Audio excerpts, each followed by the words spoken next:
അപ്പോൾ നമുക്ക് ടേസ്റ്റി ആയിട്ടുള്ള വെജിറ്റബിൾ ദം പൊറോട്ട എങ്ങനെയാണ് ഉണ്ടാക്കുന്നതെന്ന് നോക്കാം. ഇത് ദം ചെയ്യുന്നതിലേക്ക് റെസിപ്പിയിലേക്ക് ആവശ്യമായിട്ടുള്ള ഒരു പനീർ വെച്ചിട്ടുള്ള ഒരു ചില്ലി പനീർ പോലെ ഒരു സിമ്പിൾ റെസിപ്പിയും കൂടെ ഞാൻ കാണിക്കുന്നുണ്ട്. അപ്പോൾ അതിനുവേണ്ടി നമ്മളൊരു പാൻ വെച്ചിട്ട് നെയ്യാണ് ചേർത്ത് കൊടുക്കുന്നത്. നിങ്ങൾക്ക് വെളിച്ചെണ്ണയോ അല്ലെങ്കിൽ സൺഫ്ലവർ ഓയിൽ ഏതോ വേണമെങ്കിലും ചേർക്കാം. ഞാൻ ദം ചെയ്യുന്നതുകൊണ്ടാണ് നെയ്യ് ചേർത്തത്. ഇത് നന്നായി ചൂടായി വരുമ്പോഴത്തേക്കും അതിനകത്തേക്ക് 2-3 പച്ചമുളക് കീറിയത്, ഒരു സവോള കട്ട് ചെയ്തത്, പിന്നെ ഒരു മുഴുത്ത തക്കാളിയുടെ പകുതി സ്ക്വയർ പീസായിട്ട് കട്ട് ചെയ്ത് കൂടെ ചേർത്ത് നന്നായിട്ടൊന്ന് സോട്ട് ചെയ്ത് കൊടുക്കുക. ഹൈ ഫ്ലെയിമിൽ തന്നെ വെച്ച് സോട്ട് ചെയ്താൽ മതിയാവും. ഇനി ഇതിലേക്ക് ഒരു പിഞ്ച് അളവിലുള്ള മഞ്ഞൾപ്പൊടിയും ഒരു 1.5 ടീസ്പൂൺ അളവിലുള്ള പെരിയമുളകിൻ്റെ പൊടിയാണ് ഞാനിതിലേക്ക് ചേർത്ത് കൊടുത്തിരിക്കുന്നത്. പൊടി കരിഞ്ഞു പോകുന്ന പേടിയുള്ളവർ ഈ സമയത്ത് വേണമെങ്കിൽ ലോ ഫ്ലെയിമിൽ വെക്കാം. ഞാൻ ഹൈ ഫ്ലെയിമിൽ തന്നെ വെച്ചിട്ട് തന്നെയാണ് ചെയ്യുന്നത്. പെട്ടെന്ന് ചെയ്തെടുത്താൽ മതിയാവും. ഇട്ട വഴിക്ക് തന്നെ നന്നായിട്ട് അങ്ങോട്ട് ഇളക്കി കൊടുക്കുക. ഒരു 10-35 സെക്കൻഡ് കൊണ്ട് തന്നെ ഇതിൻ്റെ റോ ടേസ്റ്റൊക്കെ മാറിക്കിട്ടും. ഇതൊരുപാട് ഇതിൻ്റെ ഈ സവോളയും തക്കാളിയൊന്നും ഒരുപാടങ്ങ് വെന്ത് കുഴയേണ്ട കാര്യമില്ല. ഒരു ചെറിയൊരു പച്ചപ്പോട് കൂടി തന്നെ ഇരുന്നാൽ മതിയാവും. ജസ്റ്റ് ഒന്ന് വെന്ത് കിട്ടിയാൽ മതി. ഇതിലേക്ക് ഒരു 2 ടീസ്പൂൺ അളവിലുള്ള സോയാ സോസ്, ഞാനൊരു ഡാർക്ക് സോയ സോസാണ് ചേർക്കുന്നത്. പിന്നെ 1 ടീസ്പൂൺ അളവിൽ 1-1.5 ടീസ്പൂൺ വരെയുള്ള ചില്ലി സോസ്, അത് ഗ്രീൻ ചില്ലി ആയാലും റെഡ് ചില്ലി ആയാലും ഹോട്ട് ചില്ലി ആയാലും ഏത് സോസ് ആണെങ്കിലും കുഴപ്പമില്ല.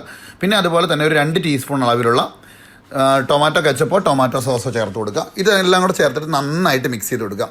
ഈ സോസിൻ്റെ ഒരു പച്ച ഒരു റോ ടേസ്റ്റ് പെട്ടെന്ന് തന്നെ മാറി കിട്ടും. അപ്പോൾ അത് മാറി വന്നു കഴിയുമ്പോഴത്തേക്കും നമുക്ക് ഇതിനകത്തേക്ക് ചേർത്ത് കൊടുക്കേണ്ടത് നമുക്ക് പനീറാണ്. ഞാൻ ഈ ഒരു റെസിപ്പിയിലേക്ക് ഡയറക്റ്റ് പനീർ ചേർത്ത് കൊടുക്കണം. നമ്മൾ ഷോപ്പിൽ നിന്ന് വാങ്ങിച്ചിട്ട് ജസ്റ്റ് ഒന്ന് വെള്ളത്തിൽ വാഷ് ചെയ്ത് ഡ്രൈൻ ചെയ്തെടുത്താണ്. ഫ്രൈ ചെയ്തിട്ട് ഒന്നുമില്ല, ജസ്റ്റ് ഡയറക്റ്റ് ഇട്ട് കൊടുക്കുന്നുണ്ട്. ഇനി അതിലേക്ക് ഞാൻ ചേർക്കുന്നത് ചെറിയൊരു ക്യാപ്സിക്കം സ്ക്വയറായിട്ട് കട്ട് ചെയ്തതാണ്. ഇനിയിപ്പം നമുക്ക് ഇതിലേക്ക് ആവശ്യത്തിനുള്ള ഉപ്പും കൂടെ ചേർത്തതിന് ശേഷം നമുക്ക് നന്നായിട്ട് മിക്സ് ചെയ്തെടുക്കണം. അപ്പോൾ ഞാനിവിടെ ഒരു 1.5 ടീസ്പൂൺ അളവിലുള്ള ഉപ്പാണ് ചേർക്കുന്നത്. അപ്പോൾ ഉപ്പ് നോക്കിയിട്ട് നിങ്ങൾക്ക് ചേർത്ത് കൊടുക്കുക. പിന്നെ ഇതിനകത്തേക്ക് ചേർക്കേണ്ട ഒരു ടീസ്പൂൺ അളവിലുള്ള പഞ്ചസാര കൂടിയാണ്. ആ പഞ്ചസാരയും കൂടെ ചേർത്തിട്ട് നമുക്ക് നന്നായിട്ട് മിക്സ് ചെയ്യാം. നന്നായിട്ട് മിക്സ് ചെയ്ത് കഴിഞ്ഞിട്ടുണ്ടെങ്കിൽ നമുക്കൊരു 2-3 മിനിറ്റ് തന്നെ നന്നായിട്ട് ഇളക്കി എടുത്ത് കഴിയുമ്പോഴത്തേക്ക് നല്ല അടിപൊളിയായിട്ടുള്ള ഒരു ചില്ലി പനീറിൻ്റെ ഒരു റെസിപ്പി നമുക്ക് കിട്ടും. വളരെ സിമ്പിളാണ്. ചപ്പാത്തിയുടെ പൊറോട്ടയുടെ കഴിക്കാൻ വളരെ ടേസ്റ്റുള്ള കഴിക്കാൻ പെട്ടെന്ന് തന്നെ ഉണ്ടാക്കിയെടുക്കാനായിട്ടും പറ്റും. അപ്പോൾ ഇത് നമുക്ക് മാറ്റി വെക്കാം. ഇത് മാറ്റി വെച്ചിട്ടാണ് നമ്മളിപ്പോൾ പൊറോട്ട എങ്ങനെയാണ് ദം ചെയ്യുന്നതെന്ന് കാണിക്കുന്നത്.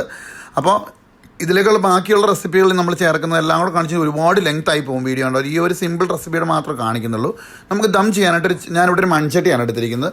അതിലേക്ക് കുറച്ച് നെയ്യിട്ട് കൊടുത്തിട്ട് കൈ കൊണ്ടൊന്ന് സ്പ്രെഡ് ചെയ്ത് കൊടുക്കുക. മൊത്തം ആ ചട്ടിയുടെ അടിഭാഗത്ത് മൊത്തം വരത്തക്ക രീതിയിൽ സ്പ്രെഡ് ചെയ്ത് കൊടുത്തതിന് ശേഷം നമുക്ക് ഇതിനകത്തേക്ക് ഞാനൊരു വാട്ടിയ വാഴയിലയാണ് വെച്ച് കൊടുക്കുന്നത്. നിങ്ങളുടെ ഒരു വാഴയില ഇല്ല എന്നുണ്ടെങ്കിൽ പകരം അലുമിനിയം ഫോയിൽ ആണെങ്കിൽ നിങ്ങൾക്ക് ഉപയോഗിക്കാവുന്നതേ ഉള്ളൂ.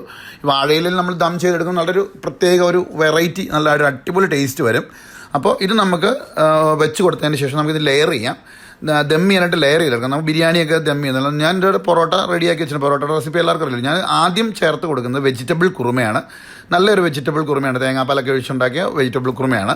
അത് വെച്ചിട്ട് ഇനി ഇതിൻ്റെ മേലേക്ക് നമുക്ക് വറുത്ത് വെച്ചിരിക്കുന്ന സവോളയും പിന്നെ കുറച്ച് നട്ട്സും കിസ്മിസും പിന്നെ നമുക്ക് കുറച്ച് മല്ലിയില പുതിനയില, ഈ നമ്മളെല്ലാ കറി വെച്ച് കൊടുക്കുമ്പോഴും ഈ ഒരു സെയിം സ്റ്റെപ്പ് എപ്പോഴും നമ്മൾ ആവർത്തിച്ചുകൊണ്ടിരിക്കണം. അപ്പോൾ ഇനി ഇത് ഇത്ര റെഡി ആയിട്ടുണ്ട്. പിന്നെ നമുക്ക് ഇതിൻ്റെ മേലേക്ക് നമുക്ക് അടുത്ത ലെയർ എത്ര ലെയർ വേണമെങ്കിലും നിങ്ങൾക്ക് ചെയ്തെടുക്കാൻ പറ്റും. ഞാനിവിടെ ഒരു 6 പൊറോട്ടയുടെ ലെയറാണ് കാണിക്കുന്നത്. അപ്പോൾ ഈ രണ്ടാമത്തേലേക്ക് ഞാൻ ചേർത്ത് കൊടുക്കുന്നത് നല്ല അടിപൊളിയായിട്ടുള്ള വെള്ളക്കടല കൊണ്ടുണ്ടാക്കിയ ചന മസാലയാണ്. നല്ല ചന മസാലയാണ്. ഇതിൻ്റെയൊക്കെ റെസിപ്പികൾ നമ്മൾ വരുന്ന ദിവസങ്ങളിൽ നമുക്ക് പോസ്റ്റ് ചെയ്യാം. അപ്പം വീണ്ടും ഇതിൻ്റെ മേലേക്ക് വറുത്ത് വെച്ചിരിക്കുന്ന സവോള, അതുപോലെ നട്ട്സ്, കിസ്മിസ്, നമ്മുടെ മല്ലിയില, പുതിനയില ഇതൊക്കെ ചേർത്ത് കൊടുക്കുക. ഇത് ചേർത്ത് കൊടുത്തതിന് ശേഷം നമുക്ക് വീണ്ടും അടുത്ത പൊറോട്ട വെച്ച് കൊടുക്കാം. അപ്പം നിങ്ങളുടെ ഏതാണ് പൊറോട്ടയ്ക്ക് സ്യൂട്ടാവുന്ന ഏത് കറി നിങ്ങൾക്ക് ഇതിന് വേണ്ടി ഉപയോഗിക്കാനായിട്ട് സാധിക്കും. പിന്നെ കറിയൊന്നുമില്ല, ഞാനിപ്പോൾ ചേർക്കുന്ന കറി തന്നെ ചേർക്കണമെന്ന് നിർബന്ധമൊന്നുമില്ല. പിന്നെ നമുക്ക് ഇനി ഞാനിതിലേക്ക് നമ്മൾ ചേർത്ത് കൊടുക്കുന്നത് വെജിറ്റബിൾ ബോൾ മഞ്ചൂരിയനാണ്. അപ്പം വെജിറ്റബിൾ ബോൾ മഞ്ചൂരിയൻ്റെയും റെസിപ്പി നമുക്ക് പിന്നീട് ഞാൻ അപ്ലോഡ് ചെയ്യാം. ഇതൊരു ചൈനീസ് ഡിഷാണ്. അപ്പം ഇത് ചേർത്ത് കൊടുക്കാം. ഇതും കൂടെ ചേർത്ത് കൊടുത്തതിന് ശേഷം നമുക്കിതിൻ്റെ മേലേക്കും ദം ചെയ്യാനായിട്ടുള്ള സവോള, ഫ്രൈഡ് ഓണിയൻ, അതുപോലെ നമ്മുടെ മല്ലി പുതിന, അതുപോലെ നമ്മുടെ കാഷ്യൂനട്ട്, കിസ്മിസ് ഇതൊക്കെ ചേർത്ത് കൊടുക്കാം. അപ്പോൾ നിങ്ങൾക്ക് വേണമെന്നുണ്ടെങ്കിൽ നിങ്ങൾക്ക് ഈ കൂട്ടത്തിൽ നെയ്യും കൂടെ കുറച്ച് സ്പ്രിങ്കിൾ ചെയ്ത് കൊടുക്കാം. ഞാനിപ്പം ഒരുപാട് ഓയിലി ആവാതിരിക്കാൻ വേണ്ടിയിട്ടാണ് ഞാൻ അധികം ഇത് ചേർത്ത് കൊടുക്കാത്തത്. വീണ്ടും അടുത്ത പൊറോട്ട വെച്ച് കൊടുക്കും. ഞാനിപ്പോൾ 4ാമത്തെ പൊറോട്ടയാണ് വെച്ച് കൊടുത്തിരിക്കുന്നത്. ഇനിയിപ്പം നമുക്ക് ഇതിലേക്ക് ഞാൻ ചേർത്ത് കൊടുക്കുന്നത് നമ്മളിപ്പം റെഡിയാക്കിയെടുത്ത പനീറാണ്. അതായത് ആ പനീറിൻ്റെ റെസിപ്പിയാണ് നമ്മൾ ഇതിനകത്തേക്ക് ചേർത്ത് കൊടുക്കുന്നത്. അപ്പോൾ അതും ആവശ്യത്തിന്. ഇപ്പം ഈ കറിയുടെയൊക്കെ അളവെന്ന് പറയുന്നത് നിങ്ങളുടെ ഒരു യുക്തം അനുസരിച്ചിട്ട് തീരുമാനിക്കാം. അതായത് നമ്മുടെ പൊറോട്ട ഫുള്ളായി കവർ ചെയ്ത് നിൽക്കണം. ഇത് ദം ചെയ്തെടുക്കുമ്പോഴത്തേക്കും നമ്മുടെ പൊറോട്ട എല്ലാം കൂടെ ഇതിലേക്ക് നന്നായിട്ട് മിക്സ് ആയിട്ട് നമുക്ക് കിട്ടുകയും വേണം. അതാണ് അതിൻ്റെ ഒരു പരുവം. കറിക്ക് ഇങ്ങനെ പ്രത്യേകിച്ച് ഇങ്ങനെ അളവൊന്നുമില്ല. അപ്പം ഇത് വെച്ച് കൊടുത്തതിന് ശേഷം നമുക്ക് വീണ്ടും സെയിം സ്റ്റെപ്പ് തന്നെ ആവർത്തിക്കുക. അപ്പോൾ ഇനിയിപ്പോൾ നിങ്ങൾക്ക് കറിക്ക് അളവ് കൂടുതലുണ്ടെങ്കിൽ നിങ്ങൾക്ക് പൊറോട്ടയുടെ എണ്ണം കൂട്ടാവുന്നതേ ഉള്ളൂ. അതൊക്കെ നിങ്ങൾ ഓരോരുത്തരുടെ യുക്തം അനുസരിച്ച്. പൊറോട്ട നന്നായിട്ട് അടിച്ചെടുക്കണം. പ്യുവർ വെജിറ്റേറിയൻ ആണെങ്കിൽ മുട്ട ചേർക്കാതെയുള്ള പൊറോട്ട ഉണ്ടാക്കി എടുത്താൽ മതി. അപ്പോൾ വീണ്ടും ഇത്, അപ്പോൾ നമ്മൾ ഓൾറെഡി ഇപ്പം 4 ലെയറിൽ കറികൾ വെച്ച് കഴിഞ്ഞു. ഇനിയിപ്പോൾ ഈ ഒരു ലെയർ എന്ന് പറയുന്നത് 5ാമത്തെ ലെയറിലേക്ക് നമ്മൾ വെച്ച് കൊടുക്കുന്നത് കുറച്ച് മല്ലിയിലയും പുതിനയിലയും പിന്നെ ബാക്കി ഇരുന്ന ഫ്രൈഡ് ഓണിയൻസ് മറ്റേ കാഷ്യൂനട്ട് കിസ്മിസാണ്.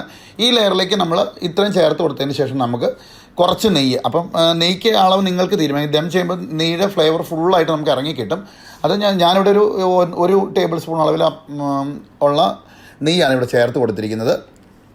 അപ്പം നമ്മൾ ചേർത്ത് കൊടുത്തതിന് ശേഷം നമുക്കിതിൻ്റെ മേലേക്ക് ലാസ്റ്റ് പൊറോട്ടയും കൂടെ വെച്ചിട്ട് നമുക്ക് അടച്ചു കൊടുക്കാം. ഈ ലാസ്റ്റ് പൊറോട്ട കൂടെ വെച്ചിട്ട് നമുക്ക് എപ്പോഴും നമ്മൾ ബിരിയാണിയിലൊക്കെ ചെയ്യുന്ന പോലെ തന്നെ ലാസ്റ്റ് മീതി വന്നിരിക്കുന്ന അല്ലെങ്കിൽ മിച്ചം വന്നിരിക്കുന്ന കുറച്ച് കറികളൊക്കെ കൂടെ ഒന്ന് ഒഴിച്ച് കൊടുക്കുക. അതായത് എല്ലാ കറിയും നമ്മൾ ചേർത്ത് കൊടുത്ത എല്ലാ കറിയുടെ ഒരു ലെയർ നമ്മൾ ആ ഏറ്റവും ടോപ്പ് ലെയറിൽ വെച്ച് കൊടുക്കണം.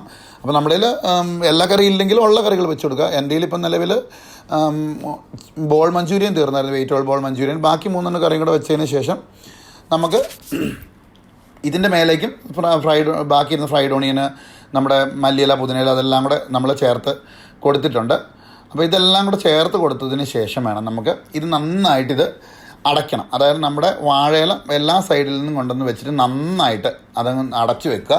നന്നായിട്ട് അടച്ചതിന് ശേഷം നമുക്കിത് ഒന്നുകിൽ ഒരു എയർ ടൈറ്റായിട്ട് ആക്കാനായിട്ട് ഒന്നുകിൽ നല്ലൊരു അടപ്പ് വെച്ചിട്ട് ചെയ്യാം.